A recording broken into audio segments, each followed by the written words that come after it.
Historically, other than a deterrent to crime, sending someone to prison is supposed to be about retribution and rehabilitation. Today, the U.S. government got its retribution, but they likely don't expect any lesson to be learned in this case. A federal judge sentenced Yvonne St. Cyr today to 30 months in prison. She's the Meridian woman involved in the January 6th riots at the U.S. Capitol back in 2021. The same Meridian woman who told us a year after the fact she doesn't regret what she did. She's been convicted of 6 counts, including interfering with police officers during a civil disorder, entering and remaining in a restricted building or grounds, and disorderly and disruptive conduct. To this day, St. Cyr contends she did nothing wrong.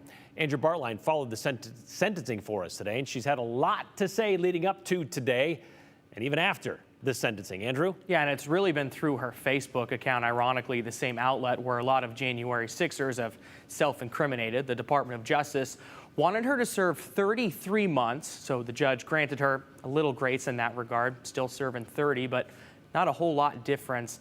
She will also be on probation for 3 years. In her sentencing, the prosecution offered 15 pieces of evidence for the judge to consider in his decision, including her words directly from the night before. Protest, riot, insurrection. Different people will use a different word. I hope you're happy. This is what you wanted. This is what you got. Yvonne St. Cyr has one she holds tight. The crowd was peaceful. I'm telling you, I was there. Peaceful. Marching in lockstep with the like-minded mass. And we're probably not going to be cheering so much for directed some of them. Through the former president. Because you'll never take back our country with weakness. You have to show strength and you have to be strong. Woo! Yvonne's cell phone, yeah, this is America, shows a story of a loyal follower. Land of the communists. Welcome to the communist country of America. It's an affinity that hasn't wavered since, even after it brought her 6 federal charges, all of them guilty. Trump is a good man. Trump is fighting for us. He's trying to show us, because it's not him that's going to save us. It's us that's going to save us. Yvonne posted a nearly hour-long video on Facebook the night before her sentencing, keeping the same tone. But I know I didn't do anything wrong, and I know that that's the truth. An antithesis to atonement. What would Jesus do? Because I guarantee you Jesus would be right here with me in this. Court documents show the prosecution offered the judge 15 pieces of evidence to consider. It includes videos that show Yvonne refusing officer orders. Go, go, go! Her calling on others to do the same. Go, we gotta get out. It's And a 4-minute edit not until then of this 1-hour live stream the day before sentencing. They have to fight for Exhibit all of us. 15. There's over 700 people that have been wrongfully accused. St. Cyr includes herself in that tally. I guess I'll just go ahead and say it. Calling corruption over the nation's government and justice I system. just got sentenced to 30 months.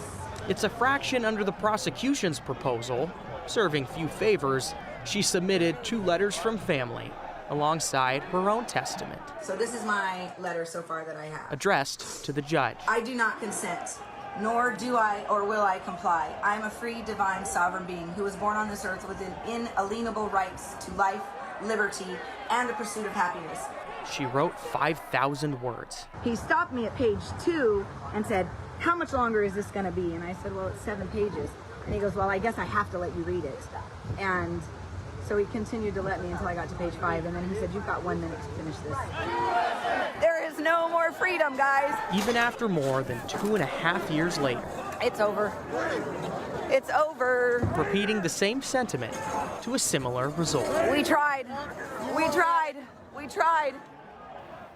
St. Cyr will have a reporting date that she says is in about 6 weeks. That's when she voluntarily turns herself in and serves that 30-month sentence in prison. For Idahoans specifically, we know there are 5 others who have been charged with crimes participating in these January 6th riots. Most of the information we've been able to collect on them, that's from the Department of Justice and Brian. 4 out of those 5 have pled guilty. Yvonne, however, refuses to admit that anything she did was wrong, even after conviction, even after sentencing. Which is the opposite of somebody like Pam Hemphill, who said, yeah, I was wrong, and I'm not following that anymore. Yeah. So, quite different take. All right, thank you very much, Andrew.